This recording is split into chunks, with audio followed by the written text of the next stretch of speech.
Hi Pisces! This is Pisces Hub. Welcome to my channel. So for today's video, gagawa tayo ng daily reading for Pisces sa araw na ito. Okay? So alamin natin kung ano mga posibleng mangyari for Pisces sa araw na ito.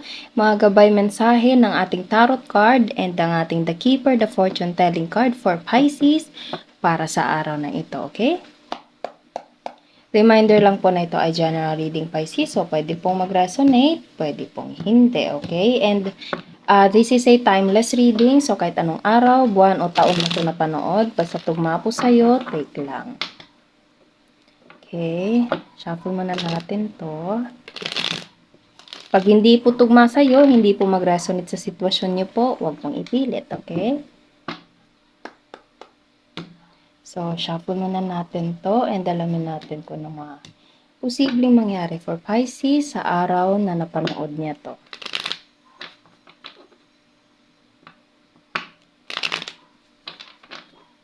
Okay. Ano po ang message niyo po for Pisces sa araw na ito? Mga gabay, mensahe niyo po para kay Pisces sa araw na ito. Okay, so may nag-flip courthouse. So, pwedeng meron kang pinaprocess ngayon, Pisces, kasi nakikita niyo meron tayo ditong taong may hawak siyang papeles, documents. Okay, so pwedeng ito ay government or something na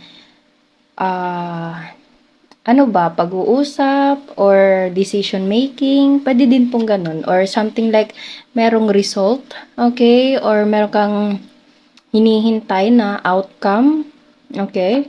So, ano po ito? Or parang result talaga. Feel ko meron kang pinaprocess ngayon, Pisces. Or pwedeng sa sitwasyon niyo po, merong processing and there's a gift. Oh, so yun nga, parang sinabi ko kanina, there's a result. So, pwede nga tong gift na ito. Ito yung result, outcome. Pwede ding approval or something like, parang anong tawag dun? Parang anong tawag? Something like parang na-achieve mo, nakuha mo, granted, ayun, yun yung gusto kong sabihin. So, this is something like matagal mong pinaprocess or something like andun ka na sa proseso na paghihintay. Naghihintay ka na lang ng kung ano man itong resulta na ito or pwedeng naghihintay ka na maipadala sa'yo, ma-deliver sa address mo, pwede pong ganun, okay? Kasi nakikita nyo meron siyang hawak na gift papunta dito sa taong to. Okay? So, pwede ito ay material na bagay mismo, papeles, okay? Or pwede ding offer, pwedeng, ano ba?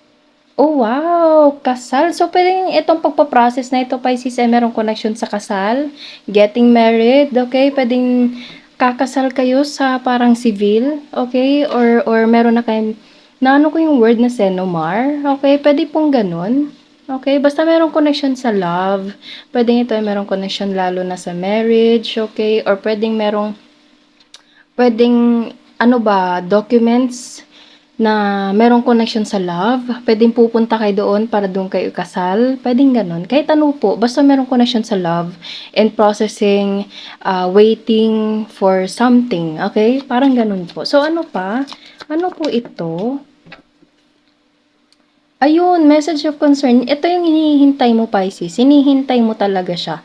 Yun, yung sabi ko parang result, you just wait for the result, Pisces, granted, approval, or pwedeng ando na, okay na lahat, and naghihintay ka na lang na i-deliver sa'yo or i-deliver sa inyo, okay, para maituloy itong marriage na ito, okay? So, congratulations, Pisces, ano? And meron itong connection sa family room.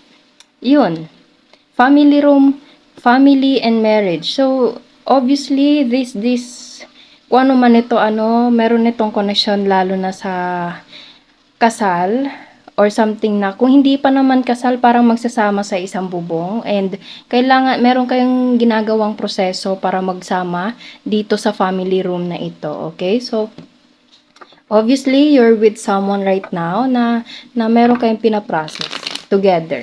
Okay? And pwedeng naghihintay ka na lang or kayo ng result. And there is a message of concern. So, ito na yon. Ito na yon. Okay, so ano pa po? Clarifications, other information, message na po for Pisces, lalo na sa getting married, okay, full of love. Pwedeng plano niyo na to, Pisces, pwedeng plano niyo nang magsama, okay? Pwedeng matagal din kayo naghintay and ngayon maisa sa katuparan na din yung kagustuhan yung magsama, bumuo ng pamilya, okay? Wow, congratulations Pisces, ano? Sobrang ganda naman ito.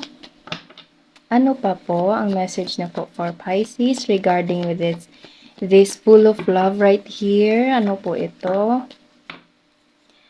Nine of Wands. Merong parang a little bit of takot. Baka na ano na, baka merong mga overthinking, yun lang. Okay, yun yung ano ko dito. Nine of Wands. Nakikita nyo kasi yung tao dito napapaligiran siya ng matataas na kahoy. One. So, it's like being protective in your own self, Pisces, in your own place. Okay, so, hindi maiwasan na medyo mag-overthink, okay, natatakot ka na baka ganito, ganyan, okay. So, it's kind of normal, pero wag mong hayaan, Pisces, na masira yung momentum dito na sobrang ganda, okay? So, kung matagal na kayo nagplano ng minamahal mo na magsama sa isang bubong, okay, it's okay to a little bit of ano lang, anong merong pag-iisip, okay, meron takot, normal lang po yun. Pero, wag mong hayaan na masira yun dahil lang sa anxiety na nararamdaman mo, okay? You have to overcome it and enjoy this moment, Pisces, okay? Enjoy this moment kasi sobrang ganda yung nandito. Lahat yung nandito sa taas is maganda and there's approval, there's something na granted, okay? And gift na maisa sa katuparan na itong marriage na nandito. And nakikita nyo, Pisces, Knight of Pentacles. Saglit, hindi ko maano. Ayan.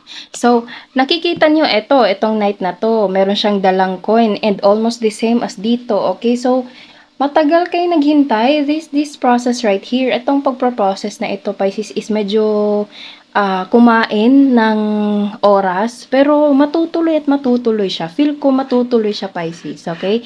Maisa sa katuparan itong ano man ito. Kasi, ito siya, although this card right here is parang slow movement siya, Pisces. Matagal yung proseso, pero sure, okay? It's like slowly but surely yung process nito, okay? Darating at darating siya, Pisces. Okay? Be more patient and enjoy the journey, Pisces. Enjoy this wonderful journey na naghihintay para sa inyong dalawa. Okay? Sobrang ganda. Okay? So, ano pa? The High Priestess, you are destined to receive this situation. Feel ko parang ano to, parang hindi ka pa rin makapaniwala, Pisces, na itong sitwasyon na nandito is parang nangyayari sa buhay mo, lalo na't meron tayo ditong The High Priestess and this Nine of Wands. Kasi madalas kang mag-overthink, siguro meron ka mga past traumas, nangyari dati, okay? And parang mas ano ka, mas vigilant sa sarili mo, natatakot ka, nag-overthink ka sa mga bagay na hindi naman nangyayari, okay? So, actually, sinabi ko kanina, normal lang po yun, pero wag mo hayaang masira yung sobrang gandang nandito, Pisces, okay? Dahil lang sa nangyari dati, wag mo na yung isipin, okay? Relax ka dyan, okay? Kasi pag para sa'yo, Pisces, and ito ay para sa'yo. Okay, this person is for you and you are for this person, Pisces, okay? And magsasama kayo sa iisang bahay, magkasama kayo sa buhay nyo sa isa't isa. Okay? Sa matagal na panahon, Pisces. Lalo na't meron tayo ditong the marriage card. Okay? Long-term commitment. Okay? So, kung hindi pa dumadating itong kung ano man itong hinihintay nyo, ano lang, parang more patient lang, okay? And pray to God. Surrender everything to God, Pisces, okay? Pinangarap mo to, hiniling mo to, minamanifest mo to, matagal mo tong hinintay, gustong-gusto mo to, Pisces. And your person pray this also, na naway maisa katuparan, naway maging maayos. Pareho nyong gusto to. Okay? Lalo na't meron tayo ditong Four of Wands. Swords. Nakikita nyo, Pisces, nagpe-pray siya dito and meron tayo ditong parang altar. Although, habang nagpapahinga siya dito, Pisces, habang papunta na siya matulog, meron tayo ditong mga sword. Okay? And itong sword na to, ito yung parang tumatakbo sa isipan which is konektado dito sa Nine of Wands. Okay? So, pati pagtulog na ano ka, nag-overthink ka or your person is like nag-overthink na kailan ba darating yung mensahe na yon, okay? Kailan pa ba? Kasi gusto na kitang makasama, ganito, ganyan, okay? So, be patient and surrender everything to God. In God's perfect time, mangyayari at mangyayari yan, okay? Huwag mag-alala, huwag hayaang masira yung momentum na nandito na sobrang gandang nakalaan para sa inyo, okay? Bottom of the deck. Oh, wow! Ayan, Pisces. So, kitang-kita nyo, 4 of Cups. Kita nyo yan, Pisces. Merong cup, oh. And ito, merong gift. Kamay. Ayan, Knight of Pentacles din. May kamay, may laman. Ayan, oh. And ito naman, si 4 of Cups. Yung parang, ano ba to? Cloud na may kamay. Meron ding hawak, okay? And papunta siya dito. Okay? Papunta dito. So, meron ka matatanggap, Pisces, regarding of whatever you process with, okay? So, it's either this is the sign, Pisces, na meron ka matatanggap na, matatanggap nyo na, pwedeng visa, okay, or something like, yung sinabi ko, parang Senomar, or something like, legal documents, processing, kumbaga naghihintay na kayo sa approval, or pwedeng naghihintay na kayo dun mismo sa papel, or sa kung ano man yung hinihintay nyo. Darating na siya, Pisces, as soon as possible. Kasi matagal din yung proseso, pero darating at darating siya. Okay? So, enjoy the journey and good luck sa sa magandang journey na kasama tong taong to, Pisces. Okay? Congratulations sa kung ano man ito. Okay? So, sobrang ganda. Actually, para siyang dreams do come true. Okay, pinangarap nyo tong dalawa, Pisces, and you deserve this kind of life, Pisces. Okay? So, yun po ang ating reading for Pisces sa araw na ito. Naway nagustuhan nyo po. Huwag nyo po sanang kalimutan na mag-like at mag-subscribe po sa ating channel and click the bell button para ma-notify po kayo sa next videos na i-upload natin. Okay? So, thank you, Pisces, and God bless!